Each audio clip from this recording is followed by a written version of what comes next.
안녕하세요. 더원수학 송파관 최준일 강사입니다. 네, 오늘은 2025년 잠실여고 1학년 2학기 중간고사 분석 한번 해보도록 하겠습니다.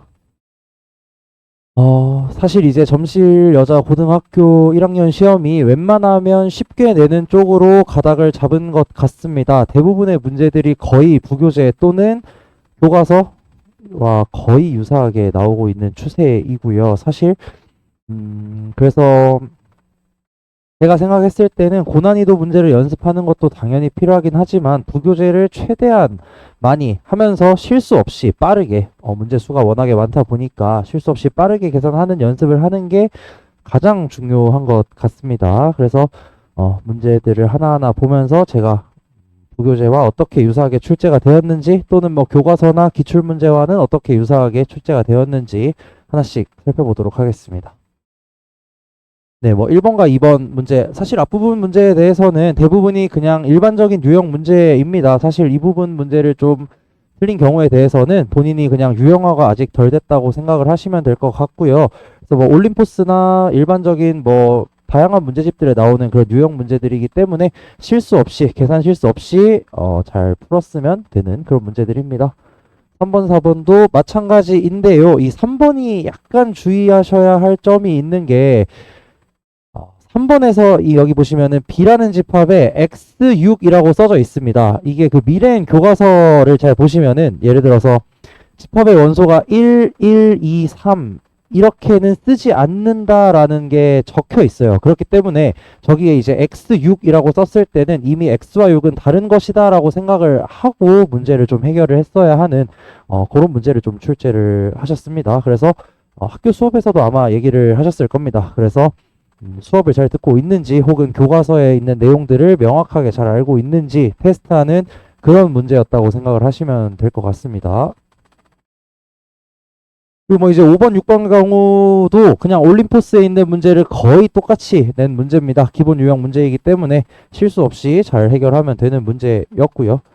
그 다음에 이제 7번 같은 경우가 학생들이 은근히 좀 많이 어려워합니다. 근데 사실상 이거는 저는 연습 부족이라고 생각은 해요. 개인적으로 그냥 벤 다이어그램 그린 다음에 해당하는 부분만 찾아서 색칠을 잘 하면은 풀 수 있는 문제이기 때문에 이 부분이 조금 약하다면 관련된 문제들을 연습을 많이 하지 않은 건 아닌지 이렇게 고민을 한번 해보시면 좋을 것 같습니다. 8번, 9번도 마찬가지입니다. 사실 이제 8번, 9번 같은 경우가 굉장히 복잡해 보입니다. 생긴 것만 봤을 때도 연산도 굉장히 많고 되게 힘들어 보이기는 하지만 벤 다이어그램을 적절히 활용하거나 여러분이 배웠던 집합의 연산 법칙들을 좀 활용을 해서 집합의 계산을 조금 더 쉬운 방식으로 이끌어 나간 다음에 해당하는 부분들을 찾으시면 되는 그런 문제였고요. 여기도 마찬가지, 앞번호와 마찬가지로 연습이 부족했다면 아마 어려웠을 테고요. 연습이 충분히 되어 있었다면은 간단하게 해결할 수 있는 그런 문제였을 겁니다. 그리고 이제 10번, 11번 여기도 마찬가지 그냥 완전히 전형적인 문제들 지금 보시면 알겠지만 제가 계속하는 얘기들이 전형적인 유형의 문제라는 거예요. 대부분 문제들이 굉장히 전형적이고요. 그리고 어떤 문제집에서도 보이는 문제 그리고 올림포스에 있는 것과 거의 같은 문제들이 지금 출제가 되고 있습니다. 현재 지금 추세를 이렇게 잡으신 것 같습니다. 그렇기 때문에 기말고사까지도 연습을 하실 때 충분히 유형별 문제들을 다 완벽히 마스터하고 그 이후로 어려운 문제들을 도전한다. 이렇게 생각하시는 게 좋을 것 같아요. 이거 같은 경우는 사실 이전에 완전 똑같은 문제가 기출된 적이 있었습니다. 보시면 알겠지만 2023년에 그냥 완전히 똑같습니다. 거의 뭐 그림까지도 유사하게 나왔던 문제인데요. 그래서 제가 사실 기출문제 한 번씩 이제 풀어보시라고 얘기를 하면서 뭐 나눠주기도 했었는데 기출문제를 꼭 한번 보셔야 하는 이유가 우리 학교가 냈던 문제를 똑같이 낼 수도 물론 이건 이제 특이 케이스긴 합니다.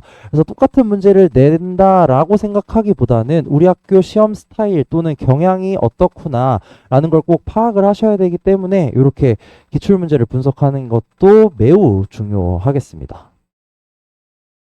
그다음에 13번 같은 경우는 사실 이제 중학교 때 어떻게 보면 배웠던 내용의 연장선이라고 할 수 있습니다. 무게중심이 삼각형 넓이를 등분한다. 즉 삼각형과 무게중심의 성질을 정확히 파악해야 하는 문제였던 거고요. 14번 문제 같은 경우도 사실 문제집에서 다양하게 뭐 센이든 어디 마플이든 어디든 있는 문제이기 때문에 사실 실수 없이 정확하게 개념 이해만 하고 있었다면은 풀 수 있는 그런 문제였습니다.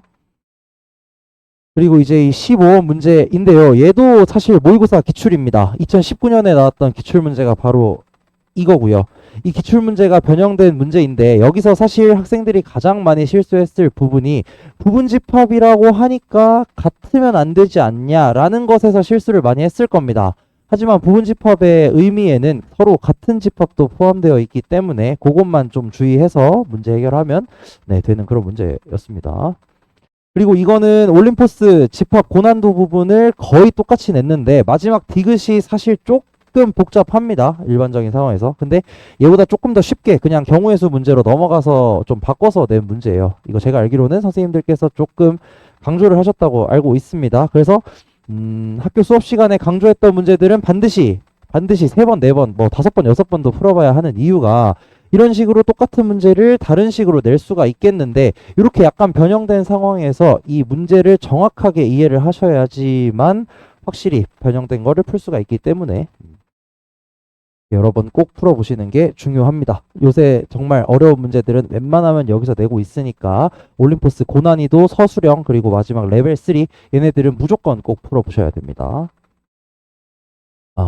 17번도 마찬가지 사실 올림포스에 있는 거 그대로 거의 그대로 낸 문제입니다. 이 문제 같은 경우는 뭐 풀이 방법이 굉장히 많아요. 여러 가지 방식으로 풀 수가 있는데 저는 개인적으로 추천하는 방식은 요 극선, 제가 써놓은 극선 활용하는 방식입니다. 극선을 활용해서 식으로 정확하게 풀었을 때 실수도 굉장히 줄어들게 되고요. 이 상황에서 뭔가 그림을 그리거나 했을 때도 상황을 명확하게 볼 수 있기 때문에 극선을 이용을 하시든 아니면 뭐 닮음 관계를 이용할 수도 있는 거고 뭐 식을 직접 하나씩 찾아볼 수도 있는 거고 여러 가지 방법들이 있습니다. 그래서 이 어떤 방식이든 여러분들이 명확하게 정확하게 이 문제를 풀어보시고 준비만 되어 있었다면은 뭐 같은 방식으로 푸는 문제이기 때문에 아마 간단하게 해결할 수 있었을 거고요. 18번도 올림포스에 있는 문제 거의 똑같은 문제가 출제되었습니다.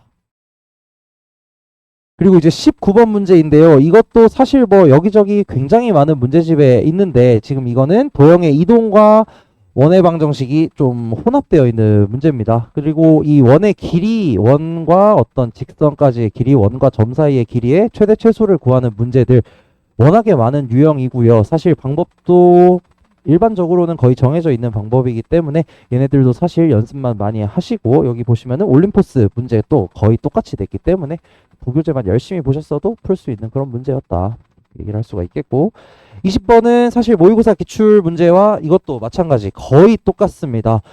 모의고사 문제 여기 이제 번호가 좀 다른 거는 이제 제 교재 번호로 제가 써놨기 때문에 약간 다른 거인 거고요. 사실상 이제 모의고사 기출 문제와 완전히 같은 문제입니다. 이 문제의 핵심은 결국 대칭 이동을 통해서 직선을 만들어 그 직선의 길이를 찾는 게 최소값이다 라는 이제 문제였던 거고요. 이 경우에서는 2번 대칭 이동을 해서 문제를 해결하는 그런 문제였습니다. 다음으로 21, 22번은 뭐 굉장히 좀 기본적인 문제예요. 최대 최소 문제 같은 경우는 워낙에 많이 나오는 유형인데 이게 실생활 쪽으로 갔을 때 살짝 복잡해지는 경향이 있는데 여기는 이제 실생활이 아니라 그냥 일반적으로 그냥 값을 계산하는 문제였고요. 올림포스에 당연히 거의 같은 문제가 있습니다. 아래쪽에 있는 22번 같은 경우도 완전히 똑같은 문제인데 조금씩 바꿔서 냈던 문제입니다. 이 문제 같은 경우는 원과 직선의 위치 관계, 즉 한 점에서 만나냐, 두 점에서 만나냐, 만나지 않느냐 얘네들을 종합적으로 물어보는 문제였습니다. 사실 이것도 완전히 숫자 변형 문제이기 때문에 올림포스 여러 번 풀어보셨으면 반드시 맞출 수 있는 그런 문제였습니다. 이제 마지막 세 문제가 남아 있는데요. 이 세 문제가 조금 어렵긴 했습니다. 어렵긴 했는데 사실 이것도 마찬가지로 웬만하면은 교과서, 이거는 이제 교과서 문제인데요. 올림포스에도 거의 유사한 문제가 있습니다. 사실 모의고사 기출 문제를 교과서에 변형해서 냈던 문제이고요. 많이 풀어보셨으면은 그냥 형식만 형식은 완전히 똑같고 약간의 조건들이 변화가 있는 거거든요. 여기 같은 경우는 원래 이 정삼각형 넓이의 최대 최소값을 구하라고 했는데 정삼각형이 아니라 직각 이등변 삼각형을 만드는 상황으로 살짝 틀어서 문제를 냈습니다. 근데 이 상황에서 정삼각형의 경우에는 어차피 높이가 정확히 하나가 정해지면 나머지 변의 길이들이 정해지지만 직각 이등변 삼각형의 경우에서는 주어져 있는 삼각형의 각 중에서 어떤 각이 90도인지를 선택해야 하는 상황이 발생을 합니다. 아마 여기서 좀 실수가 많이 발생을 했을 거예요. 예를 들어서 각 A의 크기가 90도인 경우와 각 C, 각 또는 각 B의 크기가 90도인 경우 각각에 대해서 삼각형의 넓이가 계산했을 때 서로 다르게 나옵니다. 근데 이 상황을 뭐 고려하지 못했더라면 아마 이제 학교 시험에는 좀 더 그림이 명확하게 그려져 있었을 거예요. 그래서 그 상황을 고려하지 못하고 그냥 하나의 경우에 대해서만 계산을 했다면은 조금 결과와 다른 실제 답과 다른 결과가 나왔을 겁니다. 그래서 이런 식으로 약간의 조건 변화가 있더라도 문제를 정확하게 풀기 위해서는 정확한 이해가 필요합니다. 왜 이 삼각형의 넓이를 구할 때 최대 최소를 구할 때 직선과 원의 중심 사이의 거리를 구해서 뭐 반지름을 빼고 더하느냐, 그 이유가 무엇인지 결국 높이를 찾기 위해서인 건데 직각 이등변 삼각형의 경우에 대해서는 높이가 되는 상황이 좀 다르니까 그 두 상황을 케이스 분류를 해서 문제를 풀어야겠다, 이런 식으로 좀 생각을 하셨어야 하는 거였죠. 그렇기 때문에 좀 공부를 하실 때 정확하게 이유에 대해서도 고민을 하시고, 왜 그냥 생각해보니 거리를 구하고 반지름 빼고 더하면 되더라, 이런 식으로 외우시는 게 아니라 정확하게 왜 그렇게 되는지 이유를 꼭 알면서 공부를 하셔야 됩니다. 사실 그거 저격한 문제라고도 볼 수가 있겠죠. 그 다음에 이제 24, 25번 같은 경우도 그냥 올림포스 문제와 거의 똑같습니다. 사실상 약간씩 조건을 바꿔서 냈는데요. 이 24번의 경우에 대해서는 PQRS에서 PQ가 원점에 대하여 대칭이라면 어쨌든 그 원점에서 P까지의 거리와 원점에서 Q까지의 길이가 같다. 즉 얘네들은 어쨌든 현의 이등분되는 그 지점이 바로 원점이 될 것이다 라는 걸 활용해서 그 직선의 기울기를 구하고, 즉 여기 수선이 된다, 요거 활용해 가지고 해결하는 문제였던 거고요. 그 다음에 25번의 경우에서도 뭐 사실상 완전히 같은 문제입니다. 이 문제에서 중심이 요 위에 있고, 요 직선 x 더하기 y 더하기 1은 0 위에 있고, 두 접선이 3x 빼기 y 빼기 1은 0, 3x 빼기 y 더하기 7은 0 이라고 되어 있을 때 이 두 직선의 중간을 지나는 직선 위에 바로 저 원C의 중심이 있다 라는 걸 활용해서 푸는 문제가 55번이었고요. 사실 그 문제에서 접선 조건을 하나 줄이고 그 다음에 중심 조건을 다른 식으로 알려줘서 뭐 반지름을 구하게 하고, 그다음에 중심이 저 위에 있다 라는 점을 이용해서 해결하는 문제였습니다. 사실상 저는 거의 똑같은 문제라고 생각을 하고요. 약간 조건 주어진 게 바뀌었지만 그걸 똑같이 이용해서 구하는 거를 이제 계산을 해보시면은 답이 나오는 그런 문제였습니다. 그래서 정리를 한번 쭉 해보자면은 난이도 하 문제들은 그냥 완전히 전형적인 유형별 문제들이었고요. 사실 잠실여고가 작년까지는 이런 식으로 문제를 내지는 않았다고 생각은 해요. 개인적으로 그렇게 난이도 하 문제들도 많이 없었고 난이도 중 문제들도 그렇게 쉽지는 않은 유형이었는데, 올해는 확실히 지금 기조가 좀 쉬운 쪽으로 잡힌 것 같습니다. 그래서 쉬운 문제들에 대한 연습이 반드시 필요하고요. 당연히 부교재, 저는 개인적으로 항상 수업을 할 때 7번은 보셔야 된다, 7번이 기준이다 이렇게 얘기는 하는데 정말 적어도 4번은 보셔야 됩니다. 4번은 무조건 풀어보셔야 되고, 변형 문제 풀어볼 수 있으면 당연히 좋은 거고요. 교과서 부교재는 무조건 최소 4회, 5회 이상은 무조건 푸셔야 됩니다. 왜 그러냐? 난이도 상 문제도 그냥 올림포스 문제 거의 똑같이 나옵니다. 사실상 올림포스 문제에서 약간씩 숫자가 변형되거나 조건이 조금 바뀌거나 이런 유형이기 때문에 반드시 여러 번 풀어보시면서 풀 때마다 새로운 걸 본인이 생각을 좀 하셔야 돼요. 똑같은 방식, 답이 기억나니까 답 찍고 넘어가자, 이게 아니고요. 이게 조금 바뀌면 어떻게 바뀔 수 있겠는가, 문제 조건이 살짝 바뀌었을 때 어떻게 풀어야 하는가, 이런 것들을 좀 고민을 하시면서 부교재를 여러 번 읽어보셔야 하겠습니다. 네, 마지막으로 정말 총평을 한번 해보자면요. 당연히 시간 모자라 쓸 수 있습니다. 근데 솔직히 25문제 중에서 어려운 문제는 제가 생각했을 땐 정말 두세 문제도 안 됐던 것 같아요. 이번 시험은 솔직히. 그래서 결국은 실수를 누가 적게 하느냐의 싸움이었다고 생각을 합니다. 얼마나 부교재 열심히 받고 교과서 열심히 받고 실수 누가 더 적게 하느냐의 싸움이었다고 생각은 하고요. 부교재 다해독 방금 말씀드렸다시피 최소 4회 정말 7번 8번 보셔도 전혀 무방합니다. 무조건 부교재 많이 보셔야 되고요.